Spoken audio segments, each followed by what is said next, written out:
Hi, welcome to the Real Estate Tax Tips channel. My name is Cherry Chen, a chartered professional accountant that's located in Oakville, Ontario, Canada. And my mission is to become the Google Map for Canadians seeking financial freedom. Are you planning to buy a house and thinking you might not have sufficient amounts to keep up with all the house expenses? Do you have extra space in your home that you aren't using? Have you ever considered house hacking, renting out a portion of your home and generate some income? Or are you already doing it? If you are hesitant because you don't know the tax implication of renting out your home, you don't know if renting out a portion of your home would affect primary residence exemption on the sale of your property, you've come to the right place. Today, we are going to dive deeper into the tax implication of house hacking, also known as renting out a portion of your home. We're going to talk about what house hacking is, how house hacking works, the income tax implication, the potential capital gain on sale of the property, and if you're doing short-term rental in your home, you might also want to stay for the potential HST implication section. By the end of this video, you'll have a solid understanding on the tax implication on house hacking and you can stay on the right side of CLA. Every week, I send out an email about money saving tips and real estate tax tips, all designed to help you build your long-term wealth and live life on your terms. The email takes 5 minutes to read and over 10,000 Canadians get it. Think you'll like it. Sign up using the link below. What is house hacking and how does house hacking work? Generally speaking, house hacking means that you are renting out a portion of your home or your entire home for a duration of time. If you plan to house hack to supplement your income, you'll most likely prefer to buy maybe a multi-unit property with separate entrance, kitchenette, and bathroom.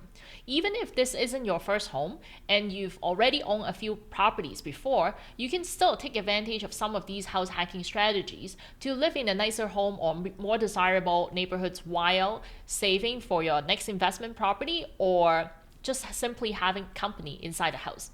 There are a few common type of house hacking strategy. The first one, adding units to your house for long-term rental. This means that you utilize as much space in your property as you can and adding a secondary suite at a relatively low cost. This way you can rent out that particular space with separate entrance or not to a long-term tenant. For instance, adding in a bathroom if there is not one already, kitchenette, ensuite laundry, living, and bedroom space in your basement. This would allow you to rent out your basement as a separate unit to a long-term rental tenant. With a separate entrance, you can rent out your entire basement to a family. Another common strategy people use is short-term rental. Additional suites with a simple kitchenette, sleeping, and lounging space can also be rented out short-term via Airbnb or other type of platform, subject to the local bylaw requirement. This extra income may or may not be able to allow you to qualify for more financing at the time of purchase. You can also choose to rent it out by the room. A couple of my clients decide to rent out their own place by the room. You may even rent out by room on a long-term or short-term basis. For example, a multi-bedroom property can even be used to generate additional rental income. This should have been what I did in my early 20s when I first bought my executive townhomes, 3-bedroom executive townhomes in Etobicoke. I could have saved thousands of dollars by renting out some of the rooms and finding roommates, but I didn't know any better. House hacking is a great strategy and opportunity for first-time home buyer, especially those younger ones with very little money and very cash-strapped as a result of buying the house, to learn about real estate, finance, property management, and most importantly, get some help on qualifying for financing and get some cash to pay down their expenses. So now let's talk about the tax implication on house hacking. As Canadians, we have to report worldwide income. When we house hack to earn extra income to supplement our expenses, we are also required to report the rental income that we receive on our personal tax return.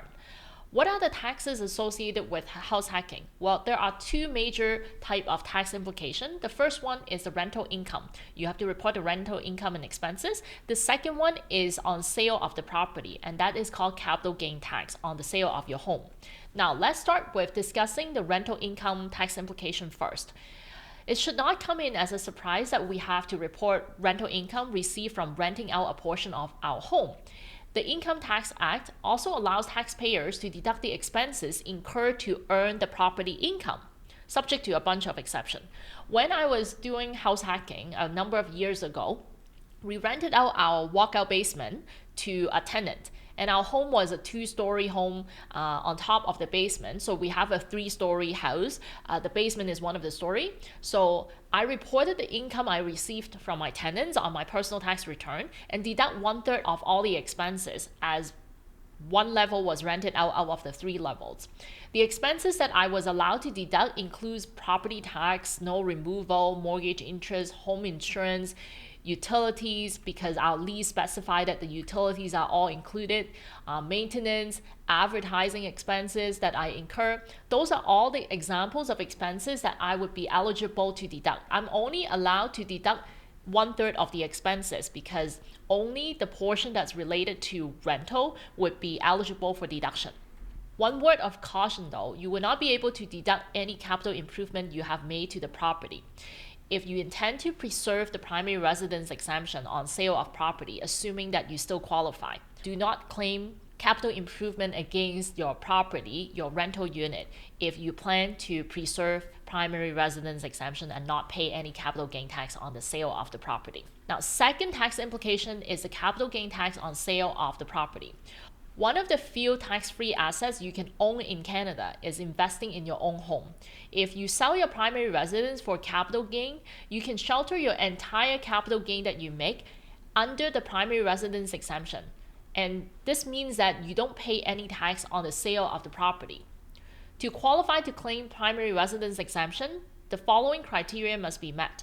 First, you have to be ordinarily inhabit the property as your primary residence, meaning that you have to live in your primary residence as your primary residence. You have to live there. Number 2, if you're renting it out, income producing use is ancillary to the main use of the property as a resident. So income producing use, rental use, has to be insignificant in comparison to the primary purpose, primary residence use. The third criteria is that you cannot make structural change to the property. And the fourth criteria is that you cannot have any capital cost allowance claimed on the property to allow you to claim primary residence exemption on the property. If you have done structural change and the rental portion of your home is more permanent in nature, you might have partially converted a principal residence to an income producing use. And this may trigger capital gain on the rental portion of your home. Let's look at 2 scenarios to help you understand this better. Let's use my Burlington home as an example. Our Burlington home was our first family home, and it was a typical 2-story, 4-bedroom subdivision home with a walkout basement. We knew that I would be off on an unpaid mat leave. We were hoping to rent out the basement for a period of time to supplement my portion of lost income. So we moved forward with our plan. When we first bought it, we knew that we were going to rent it out. We moved forward with our plan as soon as we moved in, rented out our basement to a quiet gentleman for a number of years before we converted it back to personal use. So the question is, can I claim primary residence on the entire house on sale of my home? Can I also apply for primary residence exemption on the entire capital gain when I sell the property? Well, the answer isn't that simple. The questions you'll be considering are, was the house used as my primary residence? Was the rental use ancillary to the main use of the property as a residence? Did I make any structural changes to the property? Has there been any capital cost allowance claim on this property? Now, using my example in my particular situation, my house was primarily used as my residence. 2-story out of the 3 stories are being used by myself as a residence. We use the backyard, we use everything. Only 1 out of the 3 floors were rented. We're using a portion even of the basement storage room. We're using that basement storage room for our own use.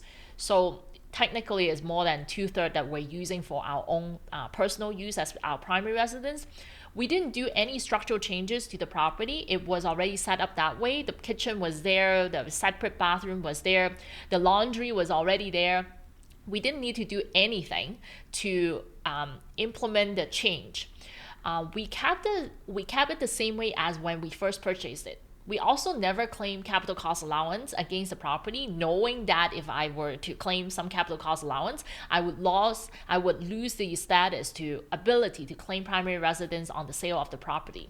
So in my particular example, in my own situation, we would be able to claim primary residence exemption to shelter the capital gain on the sale of my own home. Now, if your house was converted into a legal duplex by you, completely separate situation, you likely will trigger capital gain tax on sale of the property. Why? Now, if you're changing the legal status of the property and the two units are completely separated, chances are you're making a structural change to the property. Each unit has its own separate entrance, separate kitchen, and separate bathroom, and even separate meters in certain circumstances. This means that the second unit is completely separated from the unit you would have lived in. In this case, upon sale of the property, you can shelter only the portion of the capital gain that you use as your primary residence. If you have a two-floor home, you have a bungalow and you rent out the basement, assuming that the basement is all completely rented out, 50% is used as your rental and the other 50% is used as your primary residence. In this case, upon sale of the property, you can shelter only the portion of the capital gain that you use as your primary residence. As for the basement, the secondary unit that you use as rental, chances are you would have to pay capital gain tax on this portion of the house. So you may wonder, are there any differences if you do short-term rental instead of long-term rental? Well, if you do short-term rental, on top of the income tax exposure that we discussed earlier, you might also have HST implication. Technically speaking, if you rent your home for less than 30 days at any given time, the rental income you receive may be subject to HST. You're required to charge HST on rental income you received unless you meet the $30,000 small supplier exemption. What is this $30,000 small supplier exemption? The $30,000 small supplier exemption is only available if income from all your commercial activities is less than $30,000 on a rolling 12-month period. What does that really mean? It means that if you rent out your home as short-term rental occasionally, and you also operate another short-term rental business, the combined rental income between these two properties cannot be exceeding $30,000 to qualify for the small supply exemption. If you qualify for this small supply exemption, meaning that your rental income from short-term rental is less than $30,000, then you do not need to charge HST on renting out your home on a short-term basis. Another example is that if you rent out your home as short-term rental occasionally and you also have self-employed business in your name, the combined short-term rental income and your self-employed business cannot be exceeding $30,000 on a rolling 12-month period to qualify for this small supply exemption. Now, the third scenario is that if you are already registered for HST, you are, for example, a real estate agent to begin with, there is no small supplier exemption applicable to you because once you are registered for HST, everything that you do, short-term rental would have HST implication. You are required to charge HST on your short-term rental rent from day one. On the other side, this also means that you are eligible to deduct the HST that you pay on your property expenses. You can offset the HST that you pay against the HST that you collected and remit the difference to CRA. Now, but what about the HST implication on sale of your primary residence if you rent it out as short-term rental? Well, this really depends. Generally speaking, if you primarily use your home as primary residence most of the time during the year, short-term rental should not affect your qualification to claim primary residence exemption, and it should not affect your ability to not charge HST on the sale of your property. This could be wrong if you are constantly renting your own primary residence out on short-term rental basis. You might have HST exposure on sale of your primary residence home as well. So make sure you consult with someone that understands your particular situation and understand these rules intimately before renting out your home on short-term basis. If you are thinking of renting out a portion of your own home to generate some additional income, I hope you learned a thing or two from this video. Give us a thumbs up and like our video if you find it useful. If you have any questions about house hacking, make sure you comment in the section below and I'll personally get back to you. Until next time, thank you for watching.